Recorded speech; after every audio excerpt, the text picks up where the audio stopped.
안녕하세요. 저는 디지털 장비를 활용한 교육 및 체험 프로그램을 운영하는 만들다 주식회사의 심은지라고 합니다. 만나서 반갑습니다. 오늘 수업에서는 사업계획서 작성을 위해서 거치게 되는 일련의 과정들을 같이 좀 쭉 훑어보면서 실제 여러분들이 사업계획서를 좀 작성하는데 도움이 될 만한 팁들을 함께 좀 소개해드리고자 합니다.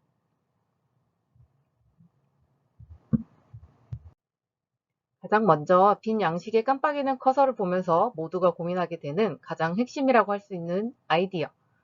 저 한 10년 전에 창업 동아리에서 아이디어 뱅크라고 불리던 학생이 한 명 있었는데요. 그분은 평소에도 항상 수첩을 가지고 다니면서 일상생활 중에 뭐 이런 아이템은 어떨까? 뭐 저런 아이템은 어떨까? 하고 아이디어를 낙서처럼 적으면서 다니는 게 습관이라고 하더라고요. 연합 창업 캠프에서 아이디어 도출 시간에 많은 참가 학생들이 사실 아이디어 지어 짜느라고 머리를 싸매고 있는데 혼자 갑자기 무슨 컨닝 페이퍼 마냥 그 수첩을 착 펼쳐 들더니 이런 아이템 저런 아이템 막 제시하기 시작하는 거예요. 물론 대부분은 창업 아이디어라고 하기에는 조금 어딘가 모자라거나 이미 유사한 제품이나 서비스가 출시가 되어 가지고 경쟁력을 얻기는 조금 힘든 것들이긴 했지만요. 리스트를 보니까 아이템을 한 200개 정도 적어왔는데 뭐 패스하고 뭐 하던 중에 하나 눈에 띈 아이템이 창문 블라인드였어요. 그래서 일반적인 블라인드는 지금도 대부분 위에서 아래로 내려오는 방식이잖아요. 근데 그때 원하는 부분만 골라서 가릴 수 있는 블라인드를 고안해서 팀원들이랑 함께 뭐 구체화도 해보고 뭐 시제품도 만들고 해보더니 꽤 큰 전국 규모의 대학생 창업경진대회에서 대상을 수상하는 영예를 안기도 했고요. 물론 지금은 그 유사한 구조로 상용화된 블라인드가 좀 출시되는 걸로 알고 있습니다만은 어쨌든 그 아이디어 뱅크 학생은 그 후로도 아이디어 수첩에서 몇백 개씩 아이디어를 뭐 적어내리고 하는 그 습관을 유지를 하면서 여러 공모전과 경진대회에서 수상했다는 소식을 제가 심심치 않게 들었던 기억이 납니다. 일단 가장 중요한 점은 우리가 발굴할 아이디어들은 단순히 출품을 위한 게 아니라 실제 사업화까지도 좀 추진해 볼 만한 아이디어라는 대전제가 깔려 있다는 것을 꼭 기억을 해 주셔야 됩니다. 아이디어는 물론 참신함도 중요하겠지만 경제성이나 기술성도 함께 고려를 해야 되거든요. 혹시나 너무 고도의 기술이라서 지금 내 역량 혹은 우리 팀의 역량으로 제대로 설명도 못하는 아이디어라면 바로 제외해 주시고요.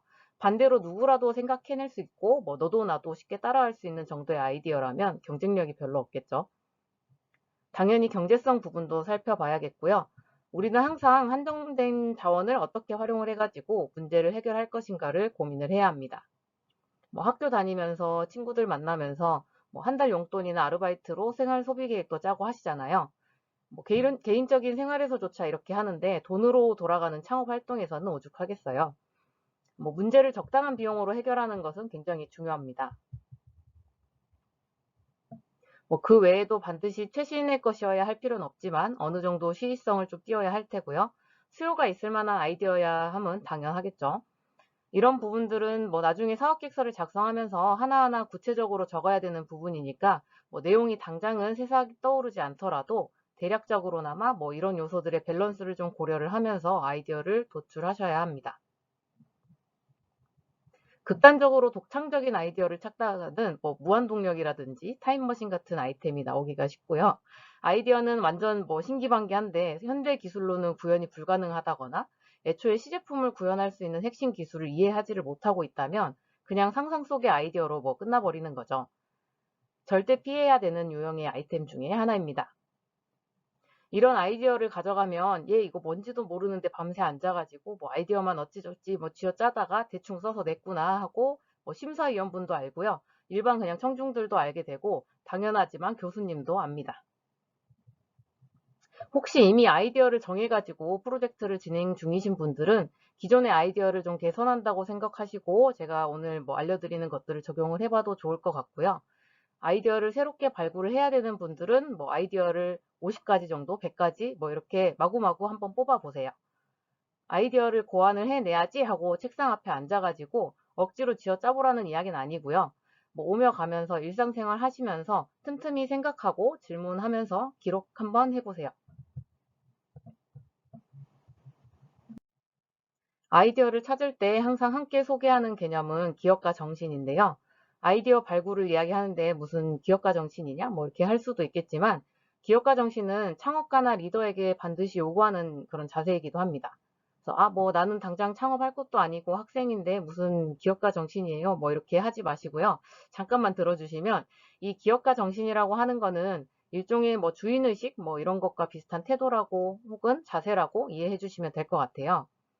최소한 이 아이디어 프로젝트를 하는 동안은 내가 이 프로젝트의 핵심 멤버고 이런 프로젝트를 통해서 내가 사업을 추진한다는 혹은 창업을 한다는 생각으로 일단 본격적으로 고민을 해보자는 거죠.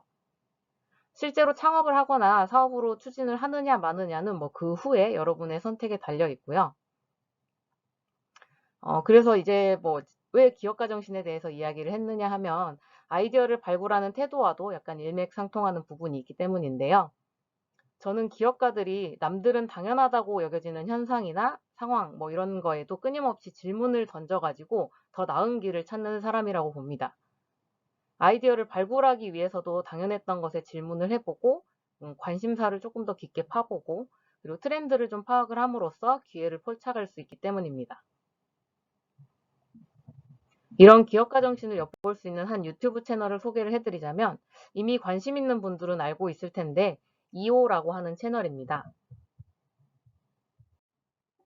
이 채널에는 창업가뿐만 아니라 디자이너, 엔지니어, 프로그래머, 마케터 등 다양한 분야에서 기업가 정신을 가지고 도전하고 혁신하는 사람들의 이야기를 만나볼 수 있습니다.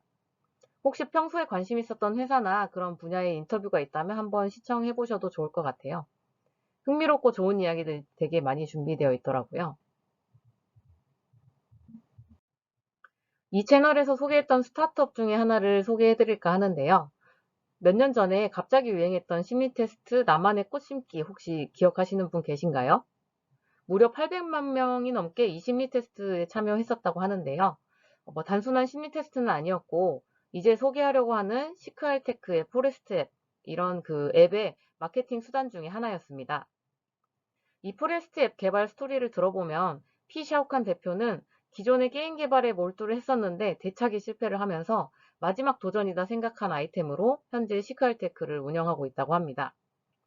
게임 개발 그 자체에 집중한 것이 아니라 일상생활의 문제를 해결하는 데에 게임 요소를 넣은 게이미피케이션 애플리케이션을 개발해서 서비스를 하고 있고요.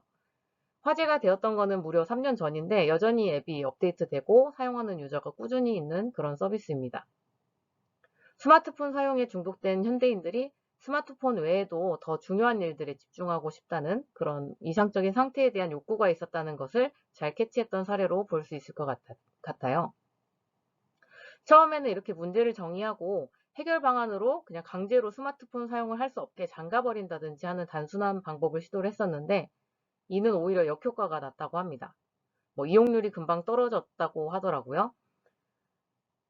다음으로는 이제 뭐 스스로 동기부여할 수 있는 요소를 좀 게임처럼 적용해서 넣었는데 이게 그 포레스트라고 하는 앱으로 발전을 했습니다. 내가 설정한 시간 동안 집중을 유지를 하면 나만의 가상의 숲을 가꿔갈 수 있고 뭐 집중을 못하고 스마트폰을 만져버리면 마음이 아프게도 키우던 나무가 말라서 죽어버리고 뭐 그런 방식이에요. 처음에는 학생들을 타겟으로 공부를 하는 그런 학생들을 타겟으로 했던 집중력 향상을 위한 앱이었다면 일종의 지금은 습관 형성 앱으로 자리를 잡게 되었습니다. 방금 소개했던 기업은 애플리케이션으로 가치를 전달을 하고 있지만 제품으로도 비슷한 사례를 만들 수도 있겠죠. 비슷한 가치를 뭐 제공하는 제품으로는 크롬을 탄생시킨 구글 타이머로 유명해진 타임 타이머라는 집중 타이머입니다. 구글에서 썼다고 하는 그런 명성에 대한 부분도 무시를 할 수는 없지만 소비자들은 시간을 잴 방법이 없어가지고 이 아이템을 소비하는 게 아니죠.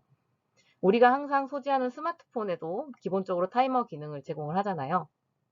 그래서 뭐 이 타임 타이머 같은 경우는 면적을 통해서 시간을 직관적으로 보여주는 그런 직관성이라든지 깔끔한 디자인 혹은 아날로그 감성 뭐 이런 것들로 소비자들에게 전달하고자 하는 그런 추가적인 가치를 아이디어로 더 구체화하고 차별화할 수도 있었습니다. 만약 지금 진행하고 있는 프로젝트가 기존에 이미 뭐 시장에 출시되었던 제품이라든지 서비스와 유사한 거라면 제품이나 서비스를 통해서 전달하고자 하는 그런 핵심 가치 자체를 기존 제품이나 서비스의 명성이나 뭐 브랜드 파워를 대신할 만한 뭐 공감대 형성이라든지 스토리 부여라든지 이런 거를 통해서 하나의 새로운 아이템을 만들어낼 수도 있겠습니다. 이 세상에는 뭐 더 이상 완전한 창조는 없다고들 하잖아요. 아주 기초적인 것으로 돌아가 보면 아이디어 발굴의 가장 기본은 현재 상태와 이상적인 상태를 통해서 문제를 인식하는 것에서 시작을 합니다. 현재의 상태는 그 자체로 문제는 아니지만 이상적인 어떤 상태가 설정이 되면 이 사이에서 생기는 차이가 바로 문제가 되는 겁니다. 예를 들어서 지금 나의 상태, 지금 앉아있는 자세가 좀 삐뚤다? 이 상태 자체는 사실은 문제 상황은 아니지만 내가 지향하는 이상적인 상태가 바른 앉은 자세를 유지를 한다 라고 설정을 하는 순간에 내 앉은 자세는 삐뚤고 이상적인 상태는 바르게 앉은 자세니까 이 사이에서 차이가 발생을 하게 되는데 이것을 바로 문제라고 정의를 합니다. 여기에서 삐뚤어지지 않은 그 앉은 자세 정도로 인식을 할 수 있겠네요. 현상과 이상 사이의 그 차이로 문제를 정의를 하고 나면 이 문제를 해결하기 위한 방법을 이제 찾는 거예요. 사실 내 스스로 해결 방법, 운동을 통해서 근력을 강화하고 의지력으로 바른 자세를 유지한다 이런 방법들도 있긴 하지만 우리는 창업 아이템을 찾아야 되니까 나는 아무것도 안 하고 문제만 해결해 줄 그런 아이템을 한번 만들어 보는 겁니다. 근데 무슨 상황을 인식하고 무슨 문제가 있지? 나는 그냥저냥 살만한데 라고 보통 생각을 하고 계시죠? 아이디어 발굴에서부터 내 평소 관심사는 무엇인지, 그리고 앞으로 하고 싶은 일은 무엇인지 같은 스스로에 대한 고찰도 조금 필요하고요. 아이디어를 그냥 짠 하고 바로 내보이기는 좀 어렵지만 단어 하나하나 확장해 나가는 그런 마인드맵은 다들 한 번쯤 그려보셨죠?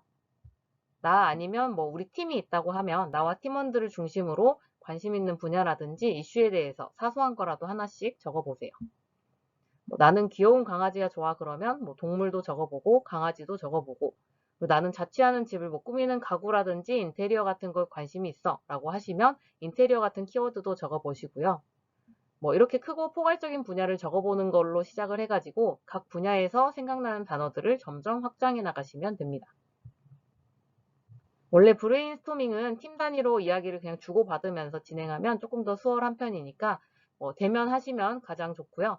그런 상황이 어렵다면 온라인으로 무료로 제공되는 마인드맵 그 팀 툴도 있으니까 이런 것들 이용을 해봐도 좋겠습니다. 그리고 혼자 생각해보는 거를 좀 좋아하는 분들이 있다면 그냥 혼자 스스로 자문자답하면서 만들어봐도 좋고요. 근데 그렇게 해서 팀이 합쳐졌을 때는 나중에 팀원들이랑 결과물을 같이 합쳐봐가지고 이렇게 진행을 해도 되니까 그렇게 해보셔도 좋을 것 같습니다. 브레인스토밍에서 가장 중요한 점은 일단 떠오르는 걸 막 무조건 검열하지 않고 적는 건데요. 일단 적고 나서 중복하거나 별로인 것들은 나중에 삭제하거나 수정할 수 있으니까 부담 없이 그냥 막 적어보시면 좋을 것 같고요.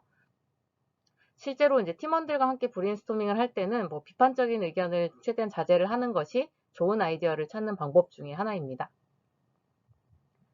브레인스토밍이 모두 끝난 뒤에는 하나하나 살펴보면서 나중에 보완이나 삭제를 할 수도 있는데 의견을 내는 과정에서 그건 좀 그런데 이렇게 비판적인 의견을 계속 하다 보면은 의견이 아예 자체가 막히게 되고 그런 과정 자체가 잘 진행이 되지 않을 수가 있거든요. 그래서 속으로는 저게 아이디어야 말이야 방구야 이렇게 하더라도 일단 아이디어를 내고 나면 오 하고 일단 넘어가시고요. 적어두시면 될 것 같아요. 그리고 모든 단어들을 점차 구체적으로 표현을 해주시면 좋은데요. 건강에서 운동, 그리고 운동 장비 키워드까지 뻗어왔다면 구체적인 상황이라든지 예시를 옆에 함께 적는 방식으로 하시면 됩니다. 예를 들어서 근력 운동, 그 중에서도 웨이트를 활용한 홈 트레이닝, 이렇게도 할 수 있겠고요. 아니면 동물에서 반려견으로 넘어가서 산책, 그리고 산책 용품 이렇게 넘어갔다면 더 세세하게 산책 줄이라든지 하네스, 대변 봉투, 입마개 이런 것들 구체적인 단어들이 가장 마지막 자락에 나와주면 좋습니다. 당장 내 생활에 자주 치이는 것들을 살펴봐도 좋고요. 우리를 귀찮게 하거나 짜증나는 상황들은 항상 문제로 우리가 인식을 하고 있는 것들도 있을 수 있으니까 이게 하나의 그 아이디어를 발견할 수 있는 좋은 소스가 될 수 있습니다.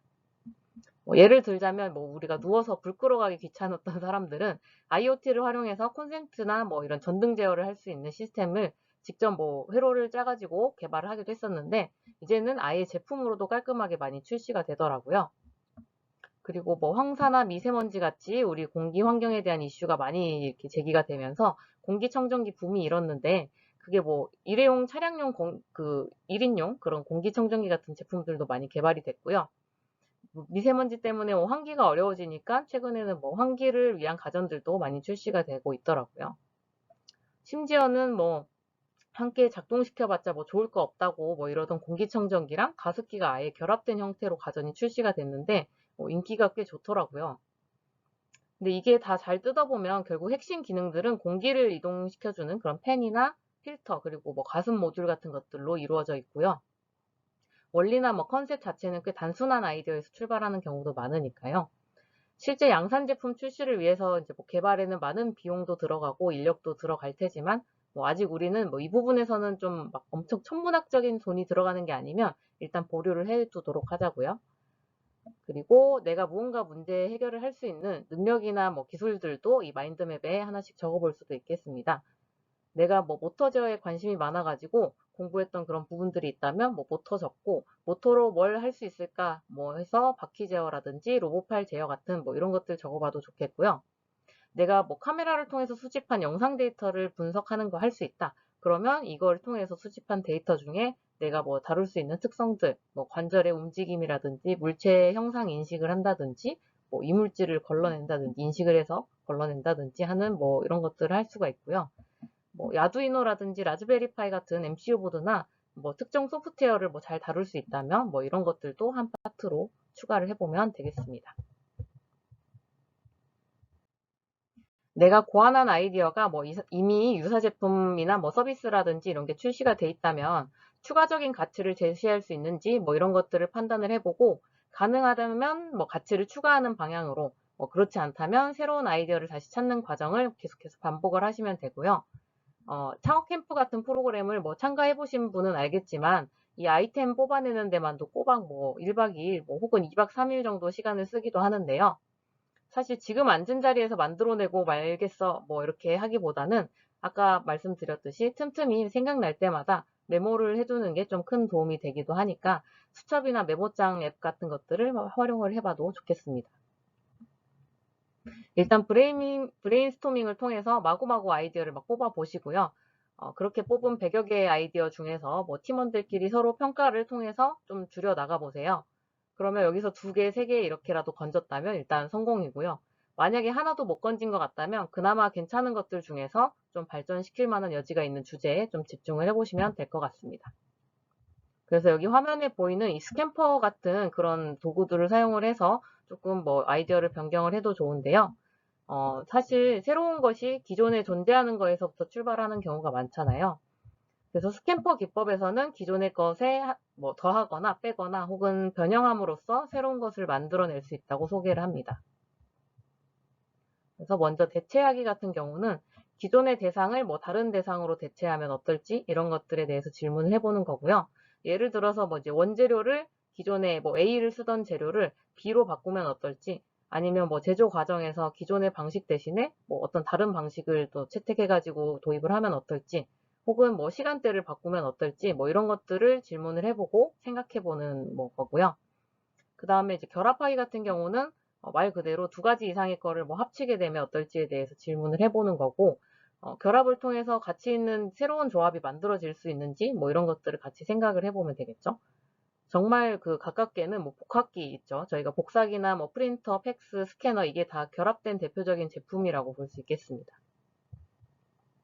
다음으로는 이제 적용하기인데 특정 대상을 뭐 다른 조건이나 목적에 맞게 적용을 할 수 있는지 이런 걸 질문을 해보는 거고요.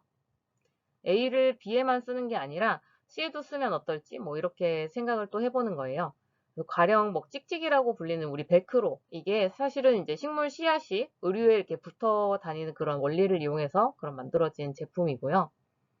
다음으로 변형 확대 축소하기 같은 경우는 뭐 특정 대상의 색이라든지 형태, 소리나 특성 같은 것들을 바꾸거나 확대하거나 뭐 축소할 수 있는지 이런 것들을 좀 질문을 해보는 건데요. 뭐 사실 노트북이나 이런 것들이 사실 엄청 컸었는데 점점 뭐 기술 발전하면서 작게 만들고 또 휴대가 편하도록 이렇게 많이 변화가 되고 있죠. 그 다음에 용도 바꾸기 같은 경우는 특정 대상을 현재 지금 사용하는 용도가 아니라 전혀 다른 용도로 또 바꿀 수 있는지 이런 것들을 질문을 해보는 거고요. 현재 용도에 만족하지 않고 뭐 다른 혁신적인 용도로 사용될 가능성을 찾는 거라고 보면 되겠습니다. 사실 그 진흙 같은 경우도 원래는 뭐 그냥 안 쓰이던 것도 있고 뭐 어디 뭐 건축이라든지 이런 데 쓰이던 것들도 있는데 이게 피부 미용을 위해서 뭐 머드팩이라든지 이런 것들이 또 이런 바꾸기 적용이 된 그런 결과물이라고 볼 수 있겠습니다. 다음으로는 이제 제거하기인데 특정 대상에서 구성 요소라든지 기능 같은 걸 일부를 제거를 했을 때 어떨지 질문을 해보는 거고요. 평상시에도 불편함을 느꼈던 부분을 찾아내서 그거를 제거를 함으로써 어떤 새로운 거를 만들어내는 것이 될 수도 있고요. 예를 들면 이제 오래됐지만 무선 전화기나 오픈카 이런 것들은 사실 원래 있던 거를 없앰으로써 어떤 새로운 가치를 가지게 된 사례라고 볼 수 있겠습니다.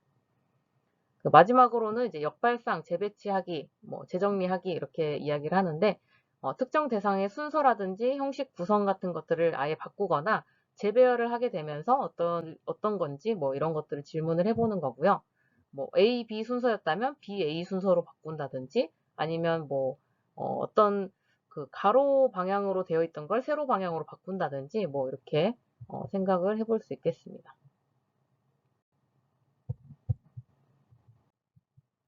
만약에 이렇게 해도 도저히 아이디어가 쓸만한 게 떠오르지가 않는다라고 하시면 요즘 트렌드가 어떤지 먼저 살펴보는 것도 방법인데요. 구글 트렌드라든지 네이버 데이터랩과 같은 통계를 이용을 한번 해보세요. 구글 트렌드 같은 경우는 전년도랑 비교를 해서 트래픽이 가장 많이 증가한 검색어를 기반으로 해서 올해의 검색어를 제공을 하고 있고요. 네이버 데이터랩에서는 들어가 보신 분들은 알겠지만 특정 분야에서 특정 기간 동안 어떤 검색어가 인기가 있었는지 아니면 어떤 검색어가 어떤 기간별로 혹은 연령별로 혹은 성별 등에 따라서 얼마나 많이 검색됐는지 이런 것들을 분석을 해서 제공을 하고 있고요. 이 외에도 다양한 통계를 좀 제공을 하고 있으니까 이 메뉴들을 좀 찬찬히 살펴보셔도 좋을 것 같습니다. 이제 아이디어를 확정을 했다고 하면 구체적으로 창업 활동을 좀 상상을 해볼 차례인데요. 간단히 말하자면 우리가 도출한 아이템에 대해서 이해타산을 대략적으로 따져보는 거예요. 먼저 우리가 이제 이 제품이나 서비스를 판매할 대상은 누구고 공급 방법은 어떻게 되고 이런 사업화 과정을 좀 전반적으로 설계를 해보는 겁니다. 기업에서는 보통 신제품을 출시를 하거나 투자를 받고자 할 때 우리 제품이나 서비스가 그냥 짱 좋으니까 투자하세요, 구매하세요 막 이렇게 단순하게 어필하지 않잖아요. 좀 더 논리적으로 그리고 합리적으로 어필을 할 필요가 있습니다. 왜? 돈이 걸려 있으니까. 단순한 감정 호소로 지속적인 구매나 투자가 이루어질 리가 없겠죠. 결국 논리로서 고객이나 투자자들을 설득을 해야 되는 거고요. 이 비즈니스는 이런 환경에서 이런 식으로 돌아갈 거니까 이 정도의 돈을 벌 수 있다. 이런 식으로 설득을 하는 겁니다. 비즈니스 모델을 수립하면서 가장 먼저 따져야 할 거는 누구에게 무엇을 팔 것인가입니다.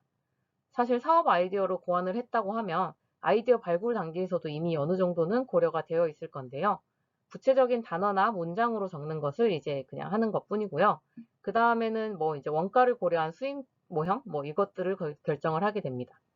부가가치를 얼마나 창출할 수 있을지 보는 건데요. 그 다음으로는 나를 알고 적을 알고 싸움판이 어딘지를 알아보고 어떤 전략을 써서 수익을 극대화할 건지 이런 것들을 결정하게 될 거고요. 마지막으로는 이 아이템을 중심으로 해서 비즈니스가 어떻게 돌아가는지에 대해서 체계화해서 정리를 하면 끝입니다.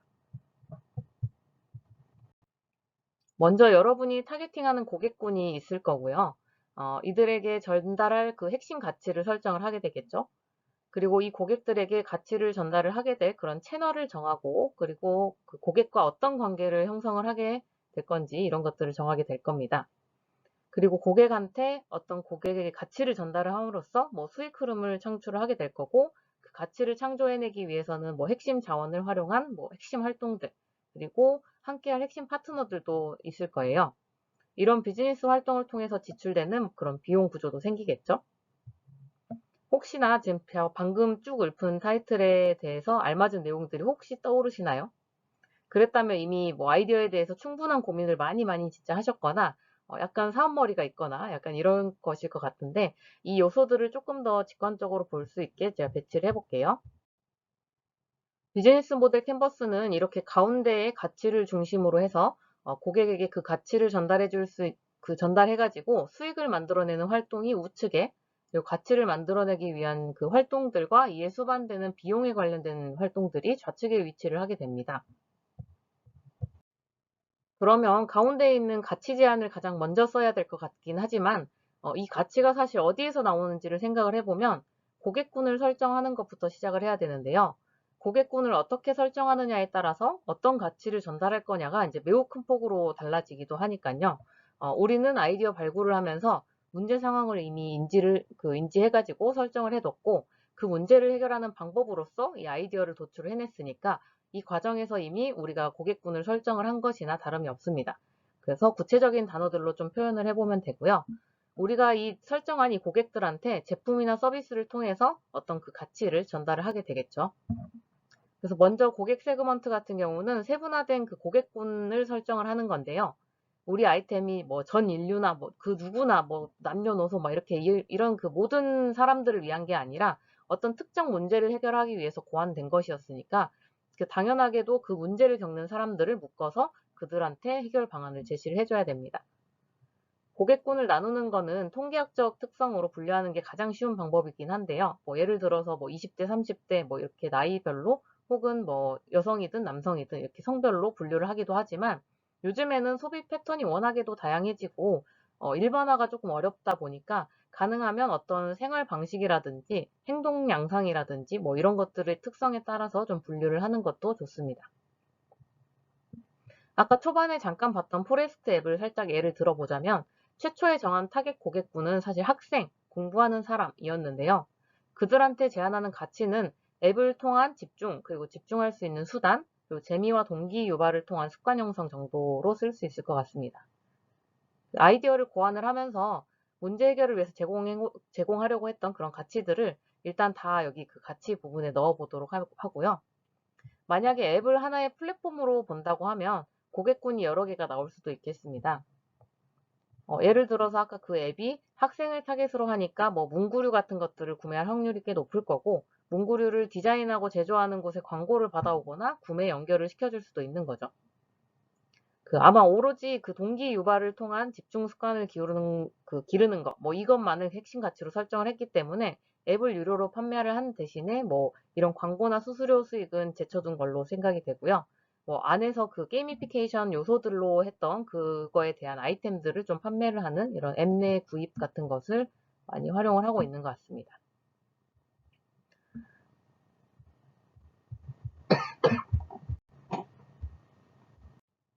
이제 다음으로 넘어가 볼까요?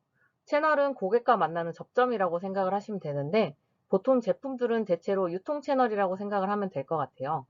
직접 오프라인 매장을 통해서 판매를 할 수도 있고 온라인 그리고 오프라인 유통사를 통해서 뭐 이렇게 판매를 할 수도 있겠습니다.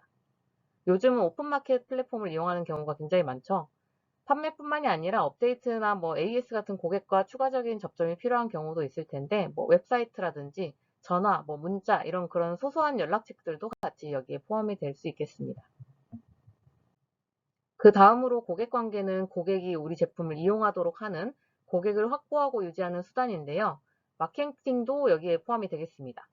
예를 들어서 자동차 정비소인데 자동차에 관한 그 최신 이슈라든지 차량 자가 점검 정보 등을 매달 뉴스레터로 보내준다고 한다면 뭐 이런 것들도 여기에 같이 포함이 되겠습니다. 통신사들 보면 일정 기간 동안 요금제나 계약을 유지하는 걸 조건으로 해서 약정 할인을 해주는 경우도 있잖아요. 그래서 고객 관계를 길게 유지하기 위한 뭐 그런 수단인 셈이고요. 뭐 VIP 서비스라든지 쿠폰이라든지 아니면 뭐 상담원, 프로모션 뭐 이런 것들도 여기에 속하게 되겠습니다. 채널과 고객 관계를 통해서 이제 우리는 수익을 벌어들일 수 있겠죠. 보통은 제품 그리고 서비스 판매 그리고 대여료, 구독료, 이용료, 라이센싱과 같이 뭐 형태가 다양하게 뻗어나갈 수도 있습니다. 가능하다면 수익 창출 방안은 조금 여러 옵션이 있는 게 좋은데 뭐 그래야지 다양한 지불 의사를 가진 고객들을 유치를 할 수 있습니다. 플랫폼 서비스와 같은 경우에는 뭐 중개 수수료라든지 광고 수익 같은 게 수익 흐름이 될 수 있겠는데요. 플랫폼 사업이 사실 어려운 이유 중에 하나가 잠재 고객인 그런 사용자들을 충분히 확보를 해둔 상태에서야 수익이 날까 말까 하기 때문인데 만약에 활성 사용자가 5명 뭐 이렇게 있는 플랫폼이 있다면 광고주가 바보가 아니고서야 여기 돈 주고 였다가 광고를 맡길 일이 없잖아요. 그래서 최근에는 다양한 플랫폼이 뭐 여기저기 생겨나면서 수익 구조에 대한 근본적인 고민이 규모에 상관없이 되게 많이 이루어지고 있다고 하더라고요. 뭐 크게 투자를 받은 그 스타트업들은 약간의 그 유예 기간이 있어서 뭐 여러 가지 시도를 해보고 있는데 투자 없이 만약에 바로 수익을 내야 되는 뭐 그런 플랫폼이라면 더욱 신중하게 접근하게 되겠습니다. 이제 왼쪽 파트로 넘어가서요. 먼저 핵심 자원 같은 경우는 제품이나 서비스를 만들기 위해서 투입되는 거를 그냥 생각을 해보시면 되고요. 뭐 공장 시설이라든지 장비, 뭐 혹은 재료 같이 뭐 물적 자원이 될 수도 있고, 소프트웨어나 뭐 콘텐츠 사업이라면 뭐 캐릭터라든지 독자적인 뭐 알고리즘이라든지 혹은 지식재산권 같은 그런 무형의 자원도 포함이 되고요. 혹은 이제 뭐 인적 자원이라든가 뭐 이런 것들이 같이 뭐 여기에 포함이 될 수 있겠습니다. 예를 들어 또 유통사라고 하면 뭐 창고라든지 물류 시스템이나 인프라 그리고 뭐 매장 같은 것들도 여기에 포함이 됩니다. 핵심 활동은 우리가 고객에게 가치를 제공하기 위해서 하는 중요 활동들입니다. 제품의 경우 설계나 뭐 생산 그리고 디자인 같은 것들이 여기에 포함이 될 거고요. 플랫폼 같은 경우는 유지 보수라든지 뭐 개발 이런 것들이 주요하게 되겠습니다. 핵심 파트너는 우리 비즈니스에 꼭 필요한 것들을 공급을 해준다거나 혹은 협력하는 그런 관계를 생각을 하시면 되는데요. 우리가 제품을 한다고 하면 유통사나 배송업체 같은 그 곳들도 파트너가 될 거고요. 뭐 외주 제작을 하는 공장이라든지 연구개발이나 뭐 인증을 맡아주는 그런 연구소라든지 혹은 뭐 우리에게 재료를 납품하는 재료 공급처 같은 것들이 뭐 여기에 같이 포함이 되겠습니다. 만약에 마케팅 같은 부분을 뭐 그 전문 회사에 일임한다고 하면 그런 회사들도 우리 파트너가 되겠죠. 마지막으로 비용 구조의 경우에는 대체로 재료비, 인건비, 뭐 라이센스비, 아니면 홍보비라든지 유통비, 뭐 아웃소싱비, 뭐 이런 다양한 것들로 또 구성이 될 텐데요. 사실 이런 것들을 좀 사용을 쓰다 보면은 이거 외에도 또 다른 내용들이 생각이 날 수 있어요. 예를 들어서 이 아이템이 어떤 사회적으로 뭐 파급력이 있다라고 하면은 이게 실제로도 사업에 있어서도 더 강력한 경쟁력을 가지게 되는데 이런 부분들도 적을 수 있다면 이런 여백이나 이런 것들을 적어주시면 될 것 같고요. 나중에 사업 계획서 쓸 때 보면 경제적 파급력, 뭐 사회적 파급력 이런 거에 적도록 하는 경우가 꽤 있는데요. 여기에 쓰이게 될 수 있습니다. 그래서 예를 들어서 뭐 돈만 번다는 회사랑 돈도 벌고 사회적으로 뭔가를 일부 기여를 한다, 뭐 이런 그 회사가 있다면 누가 더 경쟁력 있겠습니까?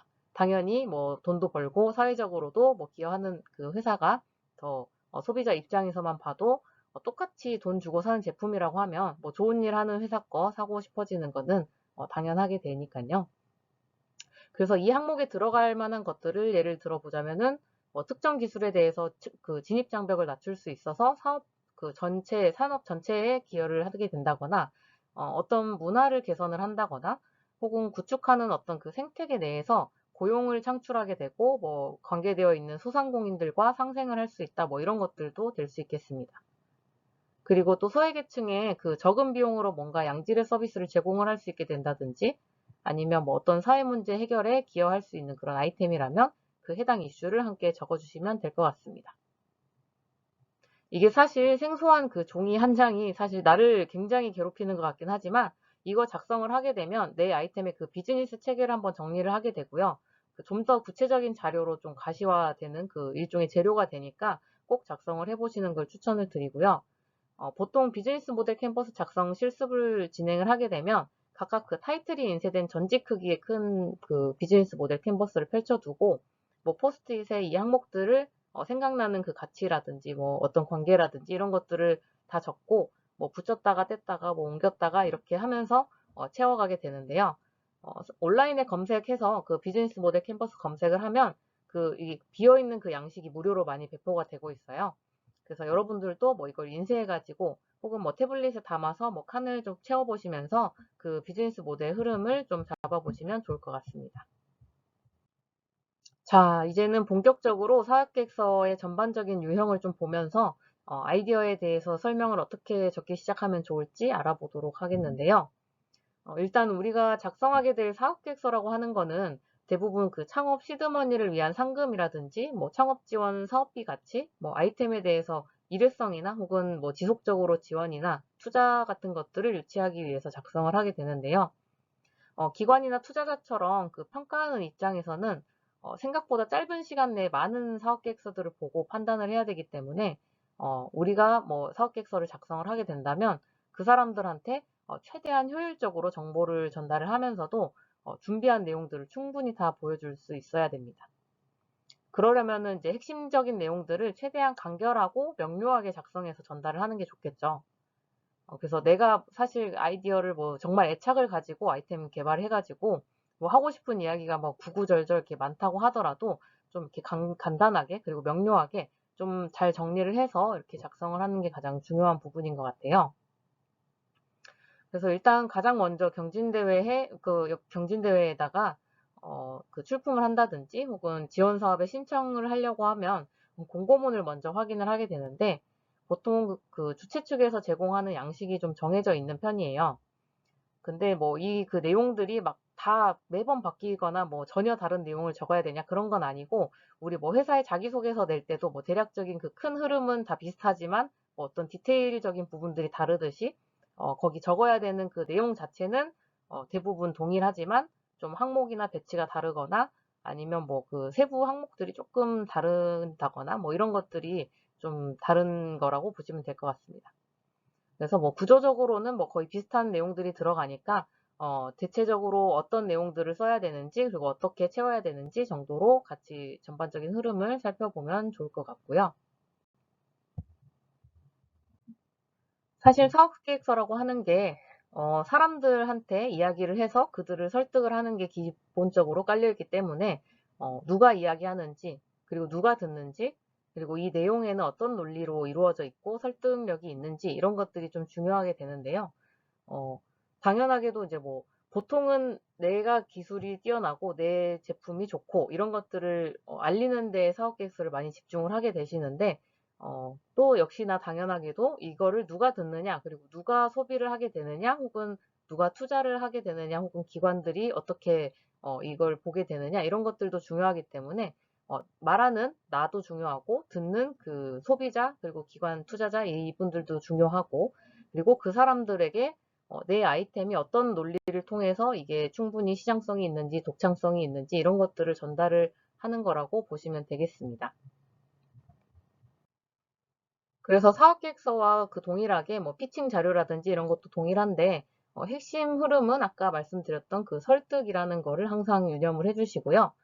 누가 이 일을 하는지 이것도 당연히 중요하고 사실상 그 아이템에 집중을 하게 되면 왜 이 아이템이 필요한지 그리고 무엇을 그러니까 그 어떤 일을 할 것인지 이 제품을 통해서 어떤 그 영향력을 미칠 것인지 뭐 어떤 거를 해결을 할 것인지 그리고 어떻게 그 과정을 이끌어 나갈 건지 이런 것들을 종합을 해서 이게 제품이 출시가 되고 서비스가 출시가 되면 이 사업 아이템, 뭐 사업 아이디어를 통해서 궁극적으로 어떤 효과가 기대되는지, 어떤 문제점들이 해소가 되고 무슨 일이 일어나는지 이런 것들을 전반적으로 쭉 큰 흐름으로 가지고 가시면 될 것 같습니다.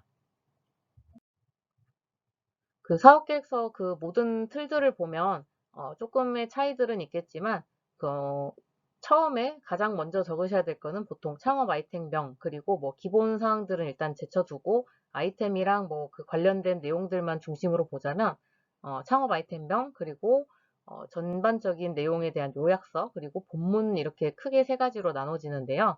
사실 창업 아이템명은 뭐 아이디어를 구상을 하면서도 확정이 될 수 있고 그 뭔가 그 구체화하는 과정에서 조금씩 더 업데이트가 될 수도 있겠고요.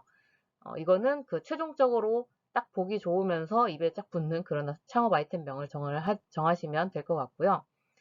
요약서 같은 경우는 보통 그 창업 아이템에 대한 소개, 그리고 창업 아이템이 어떤 차별성이 있는지, 그리고 창업 아이템이 사업성, 그 경제성을 충분히 가졌는지, 이런 것들을 그 한 페이지 정도에 보통 요약을 해서 이렇게 기재를 하게 되어 있고요.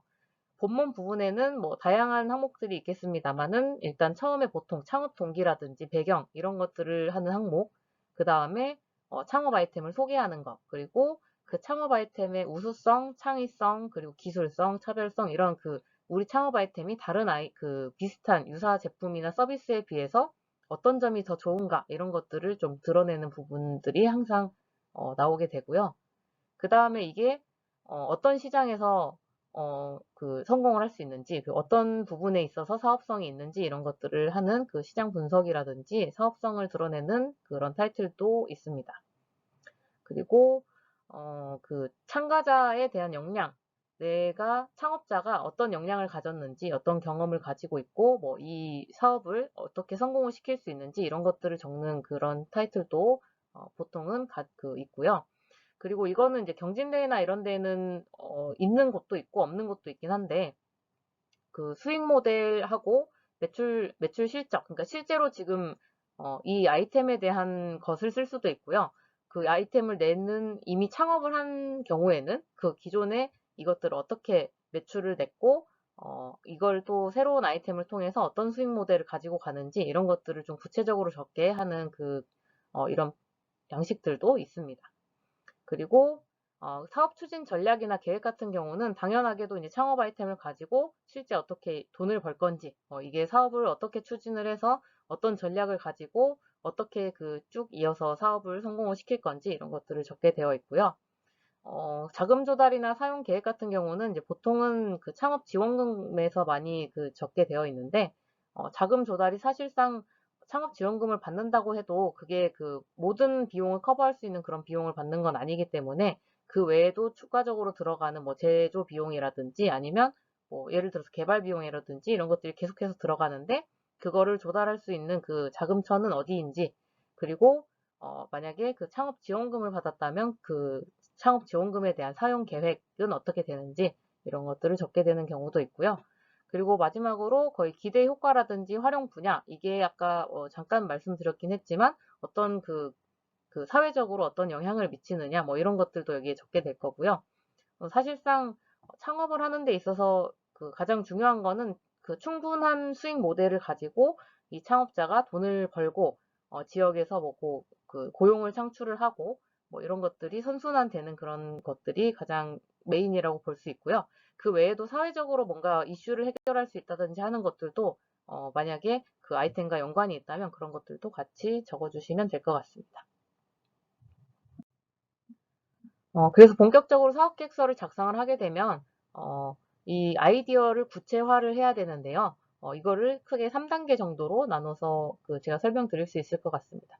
그래서 첫 번째로는 아이디어를 설명하는 그 명칭, 아까 뭐 아이디어명이라고 했던 그거, 그리고 혹은 뭐 그 관련된 뭐 설명하는 문장이라든지 혹은 그 아이디어를 좀 나타낼 수 있는 구조도 같은 좀 간단한, 비교적 간단하게 느껴질 수 있는 이런 거라고 보시면 되고요.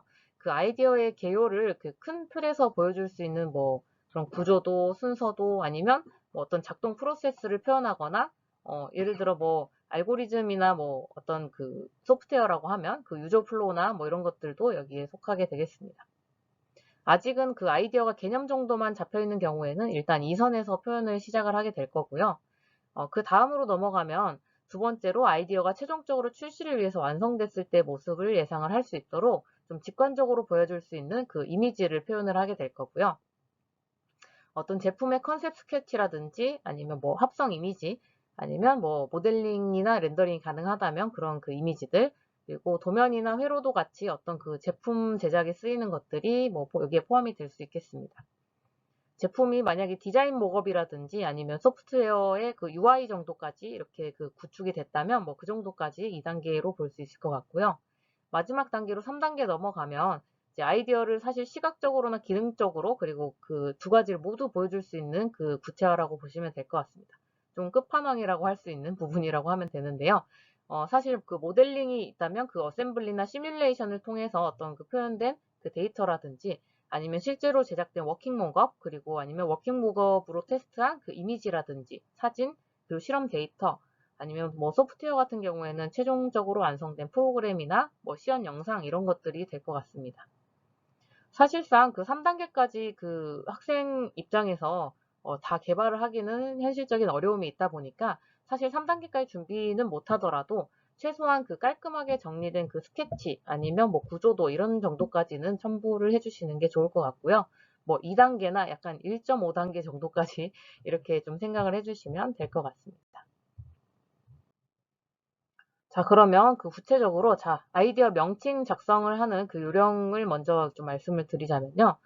사실 아이디어 명칭 자체는 첫인상이라고도 볼 수 있을 것 같아요. 그래서 보통 어떤 그 심사를 하게 되면 그 처음에 그 참가자 뭐 이름이라든지 아니면 그 아이디어 명칭 이런 것들을 처음에 쭉 보고 시작을 하게 되는데, 이게 너무 짧아가지고 뭔지 도저히 모르겠거나 아니면 너무 길어가지고 무슨 내용이 들어있는지 도저히 모르겠거나 하는 것들은 사실 첫인상이 썩 좋지 않습니다.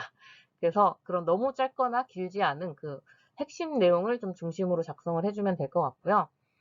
최근 들어서는 그 분야를 막론하고 스마트 땡땡 뭐 이렇게 아주 짧고 추상적인 그 단어들로 이루어진 그 아이디어 명칭이 되게 많이 나오는데, 최소한 스마트를 쓰고 싶다고 하면 뭐 어떤 기능을 가진 스마트 뭐 이런 식으로, 아니면 어떤 기술을 활용한 뭐 스마트 땡땡 뭐 이런 식으로 어느 정도의 설명을 조금 드러내주면서 그 내 아이템의 그 핵심적인 부분들을 좀 드러내 주시는 것이 좋습니다. 다음으로 넘어가서 이제 종종 사업계획서 중에 일기같이 구어체로 구구절절 막 이렇게 쓰여진 경우도 만나게 되는데요. 기본적으로는 아이디어를 소개하는 부분은 간단 명료하게 작성을 해야 된다고 아까 말씀드렸잖아요. 그래서 키워드 중심으로 개조식으로 이렇게 작성을 해주면 좋습니다. 그래서 그 여기에 직관적으로 좀 내용을 드러낼 수 있는 사진이라든지 이미지를 함께 사용을 해주시면 좋고요. 앞서 설명했던 그 아이디어를 구체화하는 스케치라든지 사진 같은 것들이 여기에 그 포함이 되겠습니다. 그리고 필요한 경우에는 그 서술형 설명을 그 덧붙여도 상관은 사실 없는데요. 사업계획서의 그 핵심 내용들을 개조식으로 먼저 정리를 해두면은 추후에 나중에 뭐 피칭 자료, 뭐 발표 자료 이런 거 작성하실 때도 훨씬 수월하니까 일단 그 좀 간략하게 뭐 어떤 그 명사형으로 조금 작성을 하셔가지고 뭐 특징이 뭐 세 가지 있다면 세 가지를 쭉쭉쭉 나열을 하고 거기에 세부적인 내용은 그 아래쪽에 또 따로 이렇게 작성을 하는 그 방식으로 좀 작성을 하시면 될 것 같고요. 그 아이디어에 따라서 그 표현 방식은 되게 다양하게 나올 수 있겠지만, 이제 뭐 필요한 경우에는 뭐 아이디어 구조도를 통해서 추가적으로 제품이 어떤 상황에서 어떻게 쓰인다든지, 아니면 뭐 어떤 제공되는 서비스가 어떤 흐름으로 제공이 되는지 뭐 이런 것들을 나타낼 수도 있겠습니다. 새로운 아이디어를 그 나열된 단어만으로 전달하기보다는 사실 그 다양한 시각 자료들과 함께 제시를 하면 더 빠르고 명확하게 그 나의 의도를 그 비슷하게 전달을 할 수 있거든요. 똑같이 전달을 할 수 있다고는 사실 말씀드릴 수 없는 게, 내가 생각하고 있는 그 개념들과 그 심사위원이나 청중들이 생각하고 있는 그 개념들이 조금 차이가 있을 수 있기 때문에 뭐 100% 동일하게는 전달할 수 없겠지만, 어떤 그 사진이나 시각적인 자료에서 느껴지는 그 뉘앙스는 거의 비슷하게 느끼거든요. 그래서 이런 그 도형이라든지 이미지라든지 이런 것들을 같이 그 활용을 하시는 걸 꼭 추천을 드리고 있고요. 내용에 따라서 뭐 다각형 아니면 뭐 연결선, 괄호 뭐 이런 것들을 좀 활용하셔가지고 어떤 그 정보나 개념 같은 거를 딱 정리를 해서 보여주시면 뭐 그 어떤 개념들이 딱딱딱 정리가 돼서 아 저런 개념들을 가지고 뭐 이런 걸 개발을 했구나, 아니면 뭐 아 저런 특징들이 있구나 하는 것들을 같이 딱 정리가 된 형태로 받아들일 수 있으니까 이런 그 도형들을 같이 좀 활용을 해주시면 좋습니다. 근데 대신에 이거를 너무 막 남발해가지고 뭐 여기에 막 다각이고 한 페이지에 막 너무 많은 내용이 들어가고 이렇게 되면은 사실 또 이게 시선이 분산되면서 더 정신 사나워질 수 있으니까 적절히 배치를 하셔가지고 좀 도형 같은 경우는 간단 명료하게 딱 그 저희 노트 필기 아니면 뭐 판서되는 것처럼 그런 식으로 정리를 하고 더 서술형으로 그 자세하게 설명을 해야 되는 부분은 그 도형이나 그 이미지 밑에 이렇게 설명을 쭉 써주시면 될 것 같습니다. 앞서 보여드린 그 도형뿐만이 아니라 다양한 도표들을 활용해서 표현을 할 수도 있는데요. 나중에 다시 말씀드릴 뭐 포지셔닝 맵 같은 경우에는 사분면도로 표현을 할 수가 있겠고요. 향후 일정 같은 경우에는 뭐 추진도 이런 형태로 뭐 나타낼 수 있겠고, 팀 조직도 같은 경우는 계층도 같은 도표를 활용해서 표현할 수 있겠습니다. 뭐 어떤 그 표현하는 방식은 그 표현하려고 하는 그 내용에 따라서 워낙에 그 형식이 바뀌기 때문에 이거는 뭐 적절한 것들을 그때그때 가져다 사용을 하시면 될 것 같고요. 정답이 없기 때문에 그 아이디어를 그냥 그 전달하고 설명할 수 있는 그런 적절한 방법을 택하시면 되겠습니다. 만약에 일반적인 도형이나 그 도표 같은 걸로 표현하기 어려운 것들이 있다면 그 약간 추상적인 개념이나 뭐 특징 같은 걸 설명하면서는 그 픽토그램이라든지 아니면 그 관련된 이미지 같은 것들을 활용을 할 수 있는데요. 그 저작권 확인을 할 수 있는 그 무료로 제공되는 이미지 소스들을 활용을 하면 좋은데, 뭐 무료 이미지 뭐 이런 거 검색을 하시게 되면은 뭐 프리픽이라든지 아니면은 뭐 노은 프로젝트 뭐 아니면 사진 같은 경우는 엄스플래시나 픽셀 뭐 이런 것들 많이 있으니까 검색하셔가지고 저작권 확인하시고 무료로 사용할 수 있는 이미지들을 충분히 활용을 하시면 좋습니다. 파워포인트 내에서도 그 최신 버전에서는 일러스트레이션을 기본적으로 제공을 하고 있으니까 이것들도 많이 활용을 하시면 좋을 것 같습니다.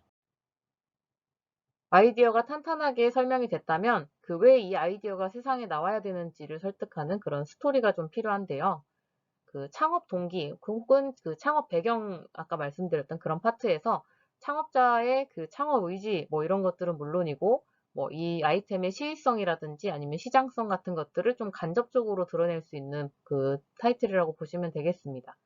여기에서 근데 그 간혹 가다가 그냥 뭐 어떤 뉴스에서 보니까 뭐 어떤 이슈가 있어서 뭐 이런 식으로 그 너무 단순한 그 내용으로 작성하시기보다는 조금 더 뭐 좀 강렬한 동기가 필요해요. 그래서 뭐 개인적인 경험이랑 연결을 시키셔도 되고 아니면 너무나 그 국가적으로 큰 이슈가 있는 거다라고 하면은 뭐 그런 것들은 좀 덜 하겠지만 뭐 예를 들어 그냥 단순하게 유행이라서 아니면 뭐 돈이 될 것 같아서 이런 이유로 연결되는 일차원적인 동기는 그 여기에 써봤자 좋을 그 플러스 될 점이 없기 때문에 좀 더 복합적으로 이거를 잘 이어가시면 좋을 것 같고요.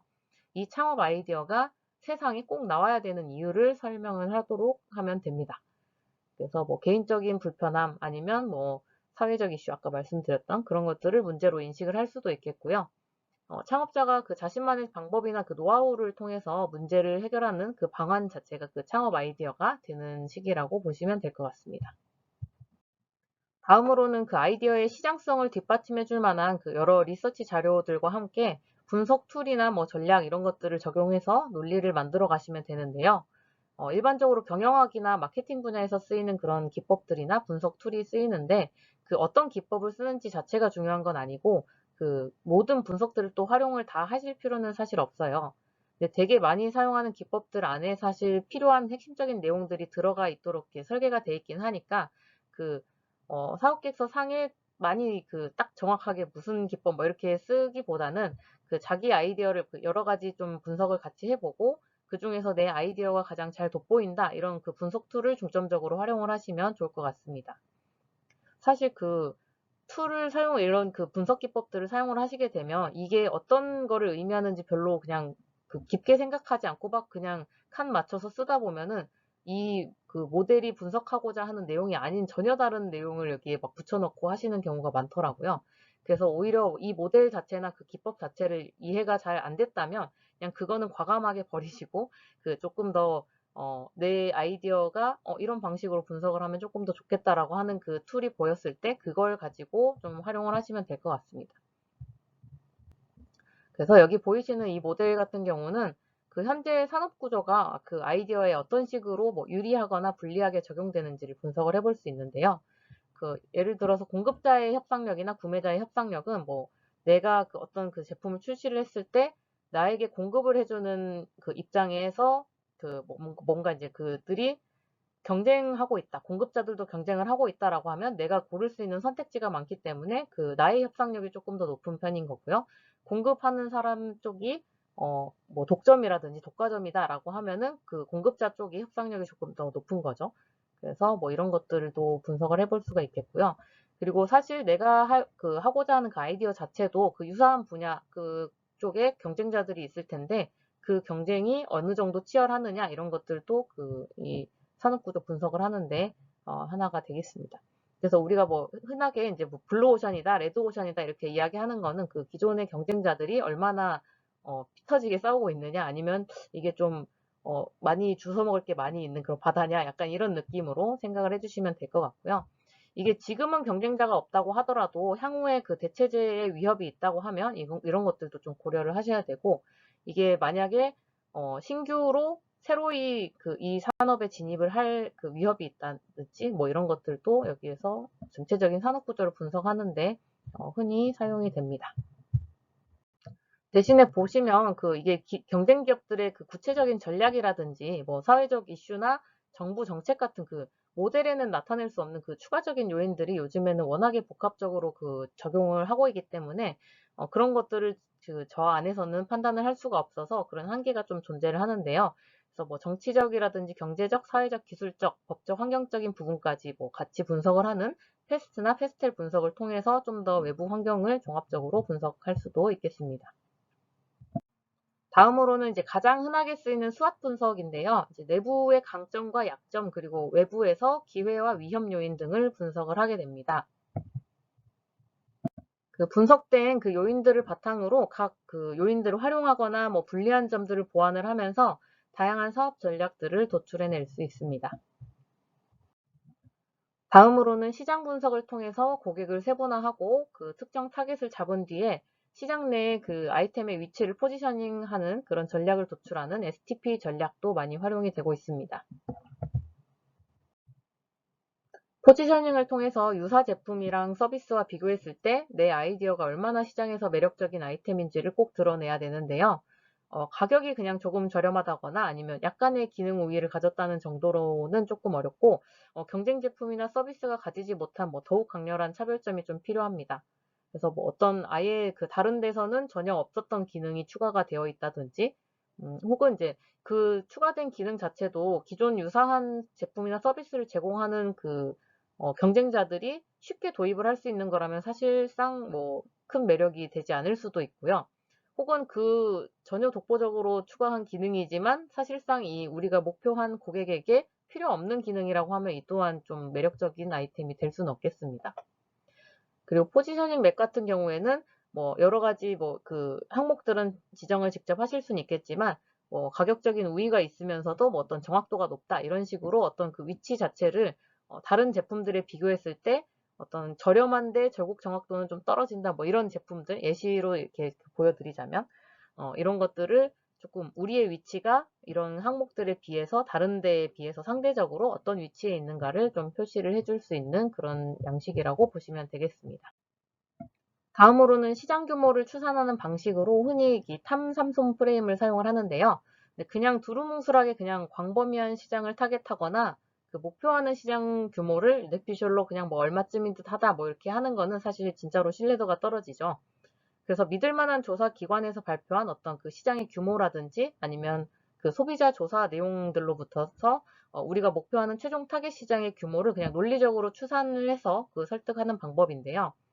당연하게도 그 정답은 없는 그런 분석이겠지만 내가 그 아이디어를 통해서 제공하고자 하는 어떤 가치나 추구하는 방향을 좀 드러내면서 충분한 시장성을 설득하기에 좋은 그런 도구가 될 수 있습니다. 그리고 기존의 특허 등을 통해서 그 등록되고 혹은 공개된 기술은 아무리 내가 그 베끼지 않고 떠올렸다고 하더라도 권리 침해가 될 가능성이 높기 때문에 그 관련 자료를 미리 좀 검색을 해보셔야 되는데요. 키프리스 사이트 들어가 보시면 검색식을 이용을 해가지고 그 다양한 키워드 조합을 만들어서 그 관련 기술을 검색을 해볼 수 있습니다. 그래서 유사한 기술이 어떤 상세 내용을 담고 있는지 혹은 뭐 어떤 그 상용화된 제품에 기술이 뭐 어떻게 적용돼서 뭐 이렇게 활용이 되고 있는지 이런 것들을 좀 확인을 한 다음에 그 특허 회피 전략을 짜기도 하는 그 하나의 그 바탕이 되기도 합니다. 오늘 제가 준비한 내용은 여기까지고요. 사실 사업 계획서나 피칭이나 뭐 발표 이런 거에 관한 내용은 설명하자면 그 한도 끝도 없지만 제가 초기에 그 사업 계획서를 쓸 때 좀 막막했던 부분 그리고 그 중고등학생이나 대학생 경진대회 같은 심사를 제가 보게 되면 좀 이런 부분이 아쉽더라 하는 부분들 위주로 좀 말씀을 드려봤는데 사실 여러분들이 과제를 하면서도 혹은 이제 나중에 취업이나 창업을 하면서 쓰게 될 그 기획서에 조금이나마 좀 도움이 되셨다면 좋겠습니다. 긴 시간 강의 듣느라 수고 많으셨습니다.